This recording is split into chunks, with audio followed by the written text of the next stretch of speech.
વાણી પરિવાર આપનું હાર્દિક સ્વાગત છે। આજે આપણે સાંભળીશું મહાભારત યુદ્ધના અધ્યાય 9 રાજવિદ્યા રાજગૃહ યોગ વિશે।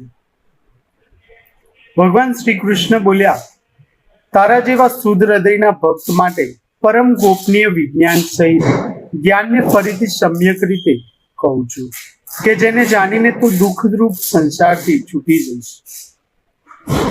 આ વિજ્ઞાન સહિત જ્ઞાન સઘળી વિદ્યાઓના રાજા, સઘળા ગોપનીયોનો રાજા, અતિ પવિત્ર ઘણું જ ઉત્તમ, પ્રત્યક્ષ અનુભવી શકાય એવું ધર્મયુક્ત સાધન કરવામાં સાવ સહેલું અને અવિનાશી છે। હે પરમ તપ, ઉપર જણાવેલા આ ધર્મમાં શ્રદ્ધા વિનાનો માણસ મને ન પામતા આ મૃત્યુરૂપી સંસાર ચંદ્રમાં ભટકતો રહે છે, દુઃખો અને યાતનાઓ ભોગવતો રહે છે। મુજ નિરાકાર પરમાત્માથી આ આખું જગત જળથી બરફની પેટે પરિપૂર્ણ છે અને સઘળા ભૂતો મારામાં સંકલ્પના આધારે સ્થિત છે, પણ વાસ્તવમાં હું એમનામાં સ્થિર નથી અને વળી તે સમસ્ત ભૂતો મારામાં સ્થિર નથી। મારી ઈશ્વરીય યોગ શક્તિને જો, ભૂતોનું ભરણ પોષણ કરનાર અને ભૂતોને ઉત્પન્ન કરનાર મારો આત્મા વાસ્તવમાં ભૂતોમાં સ્થિર નથી। જેમ આકાશમાંથી ઉદ્ભવેલો સર્વ બાજુએ વિરાટનાર અને વિસ્તૃત વાયુ સદા આકાશમાં જે સ્થિત છે, એ જ રીતે મારા સંકલ્પ દ્વારા ઉત્પન્ન હોવાને લીધે સઘળા ભૂતો મારામાં સ્થિત છે, એમ સમજ।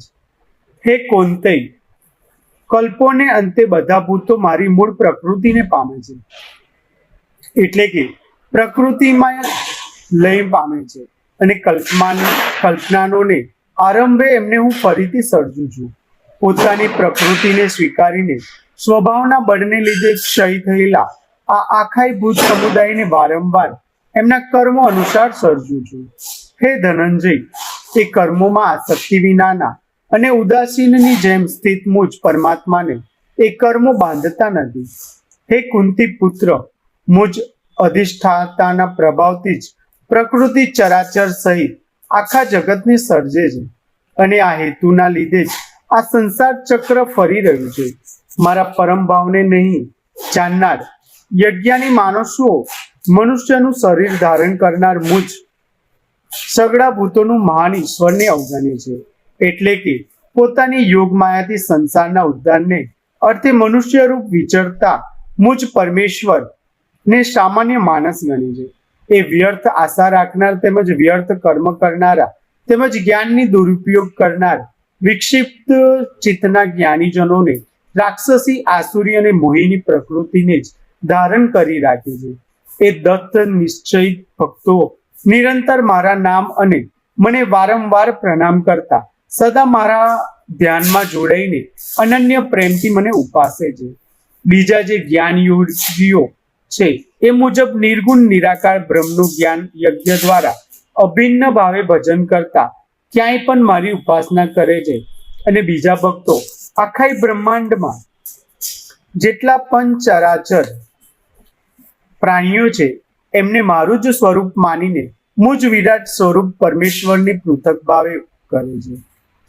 કતુ એટલે કે સ્ત્રોત કર્મ હું છું, યજ્ઞ એટલે પંચ મહાયજ્ઞ વગેરે સ્માર્ટ કર્મ હું જ છું,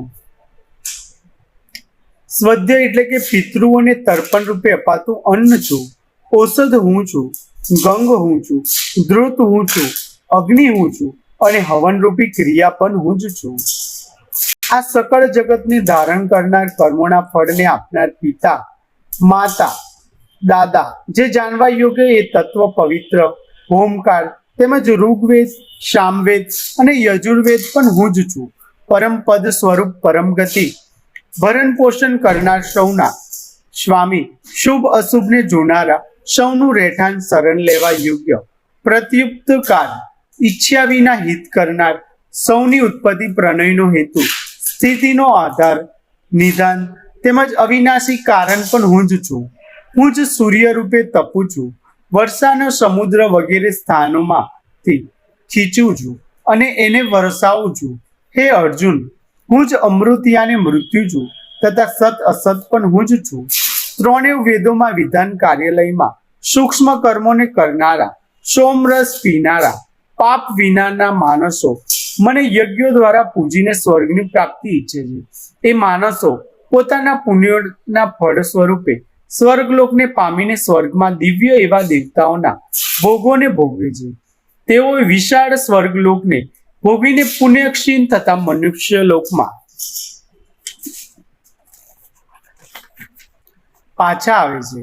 આ રીતે ત્રણેય વેદોમાં કરેલા સ્વર્ગની પ્રાપ્તિના સાધનભૂત અકામ કર્મોનો આશ્રય લેનારા તેમજ ભોગોને ઈચ્છતા માણસો વારંવાર ગમન આગમનને પામે છે. એટલે કે પ્રણદ્યના પ્રભાવે સ્વર્ગમાં જાય છે અને પુણ્યક્ષીણ થતા જ મૃત્યુલોકમાં પાછા આવે છે.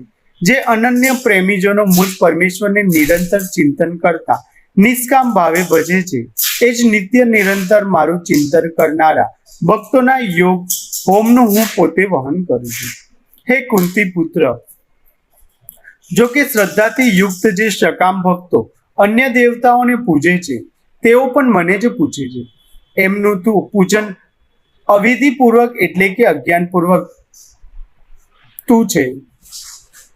સમસ્ત પરત્વેના ભોગતા અને સ્વામી પણ હું જ છું. આમ હોવા છતાં પણ એ સકામ ભક્તો મુજ પરમેશ્વરને તત્વથી નથી જાણતા, માટે જ પતન પામે છે એટલે કે પુનર્જન્મ પામે છે. દેવતાઓને પૂજનારા દેવતાઓને પામે છે, પિતૃઓને પૂજનારા પિતૃઓને પામે છે, ભૂતોને પૂજનારા ભૂતોને પામે છે અને મારું પૂજન કરનારા ભક્તો અને મને જ પામે છે. માટે જ મારા ભક્તોને પુનર્જન્મ થતો નથી. જે કોઈ ભક્ત મને પ્રેમથી પત્ર, પુષ્પ, ફળ, જળ વગેરે અર્પે છે, એ પત્ર, પુષ્પ આદિ હું અનુપરૂપે પ્રગટ થઈને ઘણા પ્રેમથી આચમું છું. હે કુંતી, તું જે કઈ ક્રિયાકલાપ કરે છે, જે ખાય છે તથા જે તપ કરે છે, એ સગળું મને અર્પણ કરે. આ પ્રમાણે જેમાં સમસ્ત કર્મો મુજ ભગવાન જેને અર્પણ થાય છે, એવા સંન્યાસ યોગથી મુક્ત થયેલા ચિત્તના તું શુભાશુભ ફળરૂપ કર્મ બંધનથી છૂટી જઈશ અને એમનાથી છૂટેલો મને જ પ્રાપ્ત થઈશ. હું સગળા ભૂતોમાં સંભાવે વ્યાપક છું. ન તો કોઈ મને અપ્રિય છે કે ન પ્રિય છે, છતાં પણ જે ભક્તો મને પ્રેમથી પૂજે છે તેઓ મારામાં જ છે અને હું એમનામાં જ પ્રત્યક્ષ રૂપે પ્રગટું છું.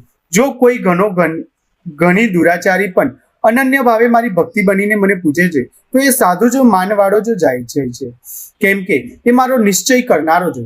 એટલે કે એને દત્તતાથી નિર્ણય કરી લીધો છે કે પરમેશ્વરના ભજન જેવું બીજું કશું નથી. એ સ્તરે ધર્માત્મા થઈ જાય છે અને સદા રહેનારી પરમ શાંતિને પામે છે.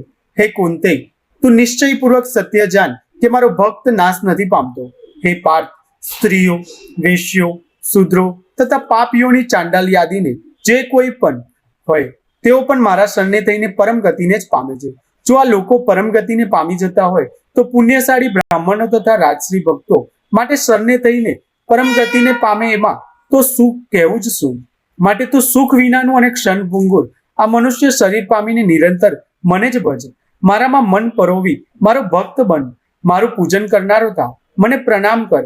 આ રીતે આત્મા કે મારામાં પરોવીને શા માટે પરાયણ થયેલો તું મને જ પામીશ. ઇતિ શ્રીમદ ભગવદ્ ગીતાના શ્રી કૃષ્ણ અર્જુન વચ્ચે થયેલ સંવાદમાં રાજવિદ્યા યોગ અહીંયા સંપૂર્ણ થાય છે. જો આજની કથાએ તમને પ્રેરણા આપી હોય તો વિડીયોને લાઈક કરો અને યથાર્થ જ્યેષ્ઠ વાણી પરિવારનો ભાગ બનવા માટે હમણાં જ સબસ્ક્રાઇબ કરો. તમારું એક સબસ્ક્રાઇબ અમને વધુ પ્રેરણાદાયક કથાઓ લાવવા માટે શક્તિ આપે છે. મળીએ ફરી એક નવી પ્રેરણા કથા સાથે. જય શ્રી કૃષ્ણ.